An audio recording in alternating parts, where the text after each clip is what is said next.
welcome back. It is Monday today. We've had a few days to recover from all of like the travels with the family.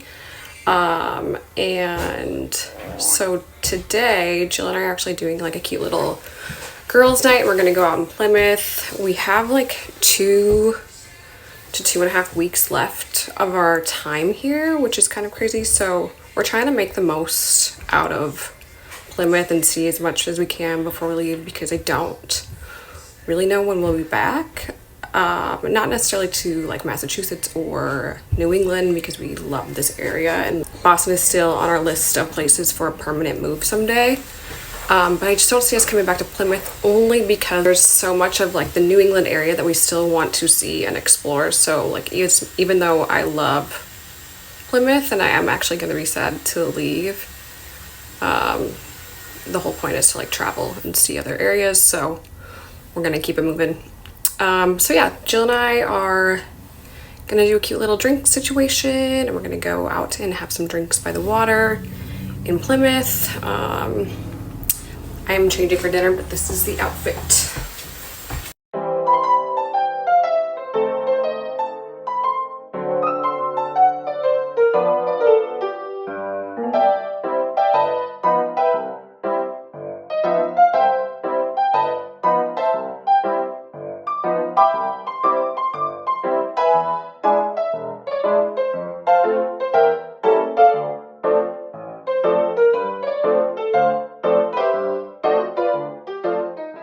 So I actually want to just show you our little porch area. It's so nice out right now. I feel bad for my family because they were here last week and it was freezing, and now it's like 75, warm and sunny. So we're gonna have some little drinks out here later. Okay, we're gonna make some, what are we making, Jill? What are we making? Fall drinks. This one, we're making like a cider champagne cocktail situation. So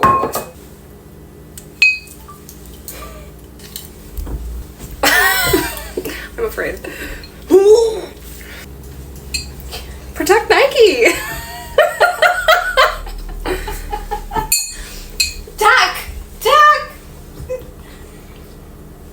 Whoa, that was very casual.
Q&A. What is your favorite thing about Plymouth? Is this like a one? What's your favorite thing about Plymouth? Like what have you, that's it?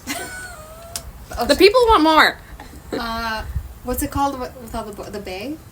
Is that what Like the Cape? the where all the boats are? The water? The No. ocean? Like where you go when we go out to like where downtown is, and Oh, there's yeah. all those boats in it. It's like what the bay. Like Plymouth is beautiful, right? Like is that what you're trying to say? The frickin' side, yeah. The Oh, houses. her favorite thing is the siding. Actually, I like the that is a good sunsets and point. the siding. All the houses match, and it's very aesthetic, and it's very pretty, and I appreciate that. Why don't we do that everywhere else? Right. Probably easier. Okay, what's your least favorite thing? Least favorite thing? Spittle work. I love the people. Heard it here love first. The people. Heard it here first. I love the people. It's just, it's not part of the hospital contract yet, so they kind of fuck over the nurses. Oh. It's kind of a contract for it. And we are, what are we, like 2.5 weeks away from leaving Plymouth, and we are narrowing in on a new location, but we don't know where it is yet. So the suspense. Where are we gonna go? We like know where we kind of want to go, but it really, what's it come down to, Jill? First, money, what they're gonna pay you, right? And then if the pay is the same for all the locations that are the options, then it's gonna come down to location. And like best. And then it comes down to access. Like nitpicking possible stuff. Yeah. Access, drivability, walkability. Yeah.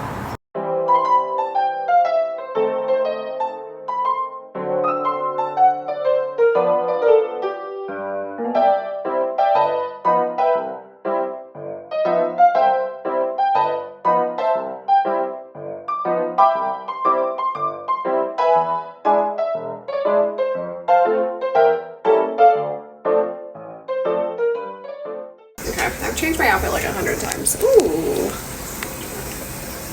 We're gonna go to this place called 71 Degrees West. It's really pretty vibes. There's like right on the water, so it's all ocean views, and we're gonna go right around sunset. So we're excited. We're just gonna go for drinks.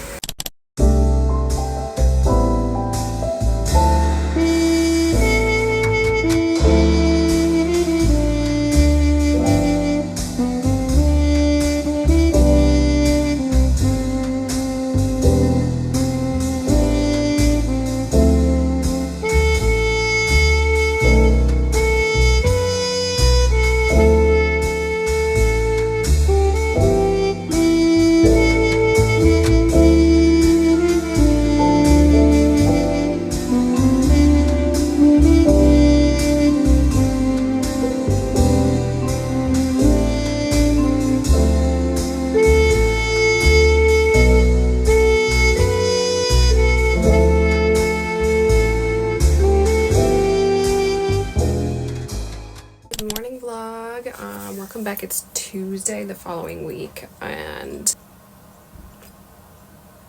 if you are following along on my social media, you may have seen I recently did a brief tutorial on my facial massage and skincare, and I just thought that I would go a little more in depth because this process has literally changed my face, and I wanted to share with you guys. So back in like 2020, when we were all kind of in lockdown, is when I really started getting into this. I remember like being at home and looking in the mirror and being like, I'm gonna need a fucking facelift by the time I'm 40. So I really started getting into facial massages back then, and I've been doing this routine probably at least twice a day since then, so for the last 4 years, twice a day, because I do it when I wake up and before bed, sometimes more depending on like if I'm washing my face. So I thought I'd take you through it, starting with my favorite skincare brand. It's called Mixsoon.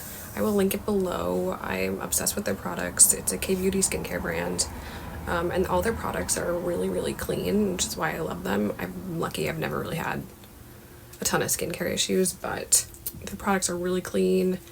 They do not use any fragrances, so they're good for sensitive skin, all that kind of stuff.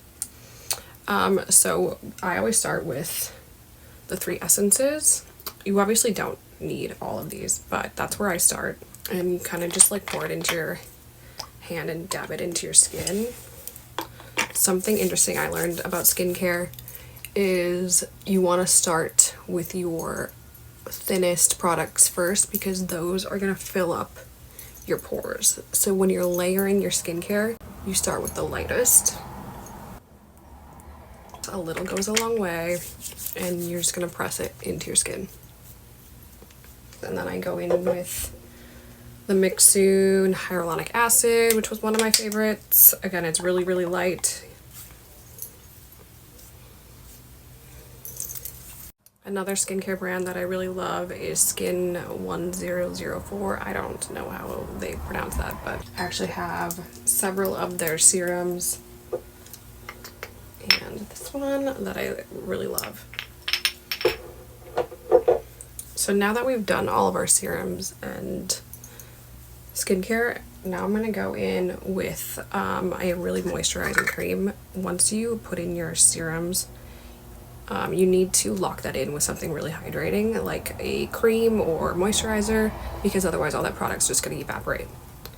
So I'm going to use the Clinique Moisture Surge. I recently started using this and I love it, so that's what we're using today. And then this is where I'm going to start my facial massage. Now that we moisturize, you want to start by opening up the lymph nodes because that's where everything's going to drain. You have some here in your clavicle, so you can just massage those for, I mean, the longer that you do, the better. But if I'm in a hurry, I usually count like 15 to 20. You can do it for a minute, that's great. Do it on each side. So you also have lymph nodes here, so same thing. And then you also have them here. Again, massage, the longer the better. I'm actually really puffy today, so this is great. We can see if it works. And here. So here's how I start the process. In sweeping upward motions, you just want to kind of push all of this back. And it should drain down through your neck. I would like to also preface that I am not a professional and I learned through social media. Again, I count to 15 to 20 depending on time. You can do this the longer the better. Feeling extra puffy like today, I'll go longer. I like to concentrate on this line and this line. So I'm going to take 2 fingers and then just specifically push this section back.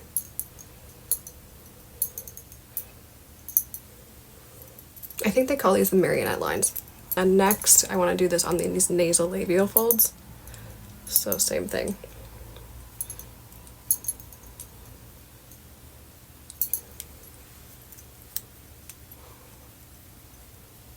And then I'm just going to do the full cheek.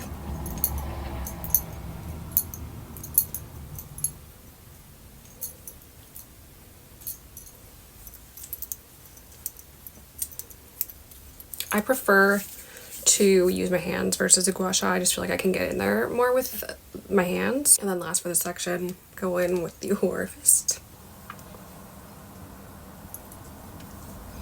Looks really attractive, I know. And then I do the same sweeping motions under the eyes to help just like depuff the under eye area. You can do it above the eye as well if you feel like your upper eyelids are puffy. Again, I usually just count to 15. You can do however long you want, depending on how much time you have. Okay, and then last I go into the forehead. One thing I learned was that this carries a fault line of sorts, so your muscles are always going to tighten, and that's why we get these like 11s here. So you would just want to release tension up in the fault lines here.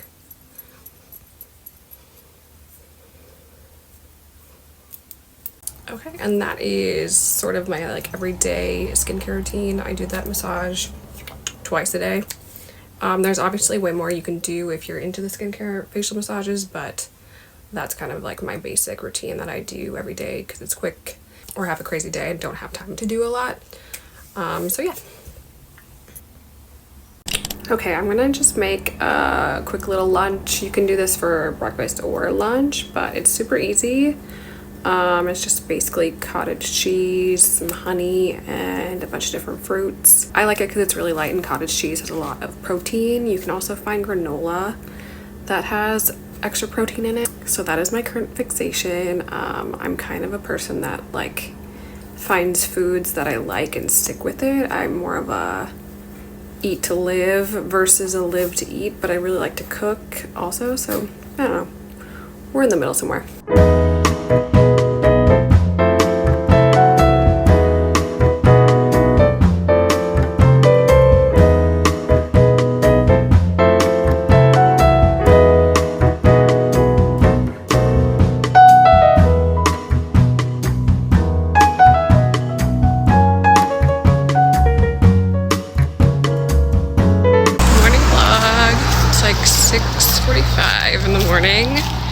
just woke up, but the sunrise is really, really pretty, so I'm just walking down to the beach quick to go see it.